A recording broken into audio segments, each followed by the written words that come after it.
Bonjour mes chers élèves, nous sommes le 8 mai 2020. Aujourd'hui, on va expliquer une nouvelle leçon de grammaire dans laquelle on va parler du conditionnel, de sa forme, de ses valeurs et on va parler de tous les points essentiels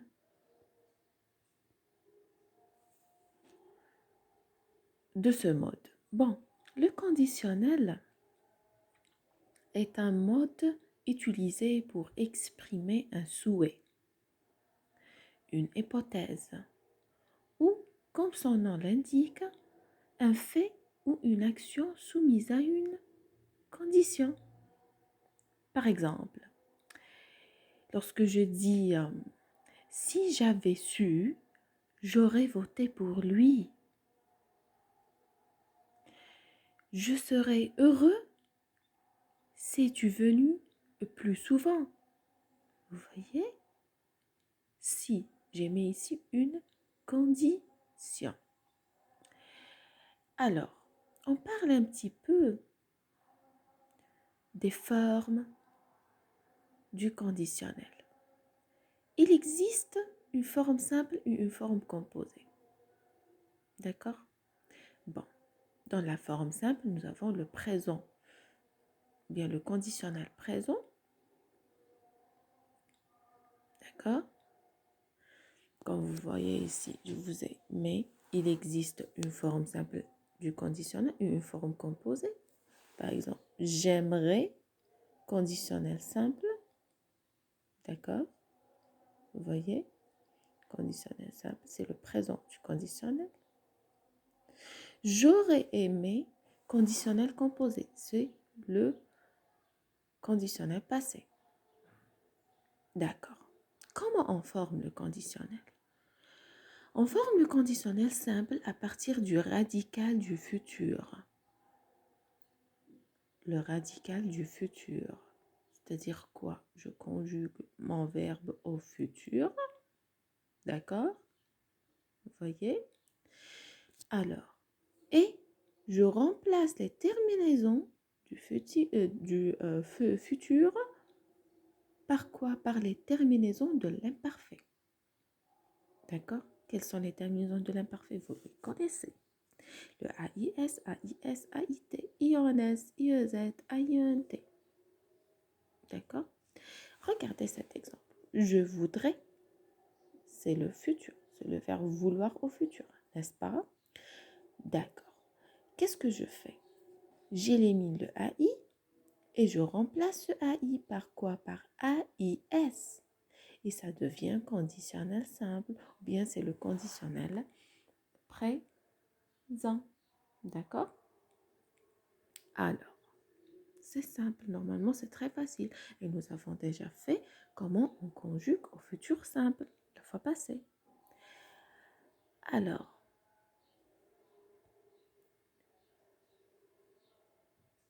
ça c'est le plus important. On ne va pas parler du conditionnel passé parce que c'est un peu compliqué. On commence d'abord par le conditionnel simple, ou bien le présent du conditionnel. Lorsque je dis conditionnel simple, d'accord? C'est-à-dire c'est le présent du conditionnel. Le conditionnel à valeur temporelle. On va parler maintenant du conditionnel du côté valeur, d'accord? La valeur de ce temps. D'accord. Le conditionnel est parfois employé comme un temps appelé futur dans le passé. C'est-à-dire quoi futur dans le passé? Je vous ai donné ici un exemple, mais je vais expliquer, bien faciliter la tâche. Regardez. Bon, lorsque je narre, je fais la narration, je raconte une histoire. D'accord? Je suis en train de raconter une histoire. Dans cette histoire-là, j'étais en train de parler d'une chose que je souhaite à faire ou bien qui n'est pas encore réalisée. Vous voyez? Je suis dans le passé. D'accord? Ou bien j'étais dans le passé. Maintenant, je raconte à mon ami un événement ou bien une chose passé, une situation passée. Dans cette situation-là, j'étais en train de parler de quoi? D'un événement qui n'est pas encore réalisé. C'est ça, le futur dans le passé. Regardez, la nourrice avait dit à Jocaste qu'elle s'occuperait bien d'Antigone. Dit à Jocaste qu'elle s'occuperait bien d'Antigone. Elle va s'occuper d'Antigone. D'accord? L'action n'est pas encore réalisée. Elle va faire ça. D'accord? Elle a dit au passé. Elle a dit au passé. D'accord? Avait dit. C'est le passé. D'accord? Alors, on trouve généralement ça dans le discours rapporté. Lorsque quelqu'un parle d'une chose. D'accord? Dans le texte narratif. Cet emploi est fréquent dans le discours indirect. Voilà, c'est le discours indirect.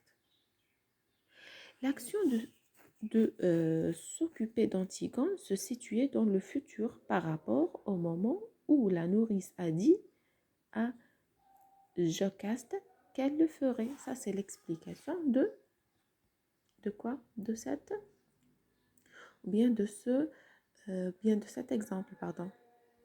Bon, le conditionnel à valeur modale. On va parler maintenant du conditionnel comme mode. Nous avons parlé du conditionnel comme temps et nous avons dit c'est la valeur du conditionnel comme temps, c'est le futur dans le passé, n'est-ce pas? Le conditionnel la valeur du conditionnel comme mode, conditionnel à valeur modale, c'est-à-dire on va parler du conditionnel comme mode. Le conditionnel simple est parfois employé comme un mode. Il permet d'exprimer quoi? Regarde, ou bien un ordre, un conseil, ou bien une demande polie. Lorsque je donne un ordre à quelqu'un, un conseil ou une demande polie, je demande ça poliment. Je ne dis pas fais ça, ne fais pas ça, d'accord? Tu ne devrais pas trop crier. Tu ne devrais pas trop crier. Au lieu de dire ne crie pas. D'accord? Poliment. Je demande poliment. Vous voyez? Alors, un souhait.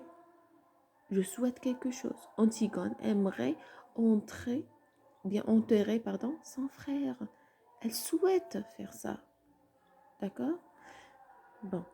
J'aimerais bien avoir une bonne note en examen. J'aimerais bien revenir à l'école. Un souhait. Vous voyez?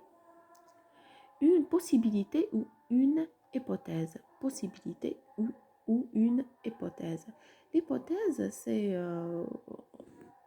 lorsque je dis possibilité, vous savez tous ce que veut dire une chose possible à faire, d'accord? Possible à réaliser.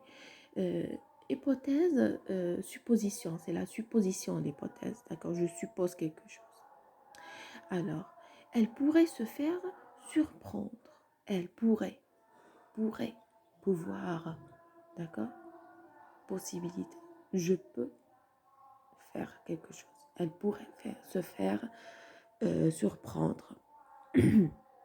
Alors, le potentiel événement, c'est quoi le potentiel? C'est un événement présenté comme étant possible dans le présent. Présenté comme étant possible dans le présent. Regarde, si Antigone disait la vérité, la nourrice se fâcherait sans doute. Si elle dit, si elle disait la vérité. D'accord? Vous voyez? Alors, à condition, ça c'est une condition. Alors, les réalités ou bien les réels du présent. Que veut dire? C'est une supposition, c'est-à-dire hypothèse, c'est la supposition qui ne peut pas se réaliser dans le présent.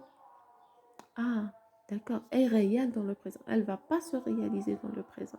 Si Créon était vraiment un homme juste, et Créon, n'est pas un homme juste, Antigone n'aurait pas à mourir. Mais Antigone, en réalité, elle est morte. D'accord? Vous voyez? Alors, cette hypothèse, elle ne peut pas être réalisée. Vous voyez? Une chose impossible à réaliser dans le présent est réelle. imaginaire. Vous voyez, les réels présents, c'est l'imaginaire. Bon, je vous ai proposé ici un exercice pour s'entraîner. Essayez de le faire. Si vous avez des questions à poser, vous pouvez me les envoyer sur le groupe WhatsApp. Alors, quand vous voyez, c'est très facile, c'est très simple.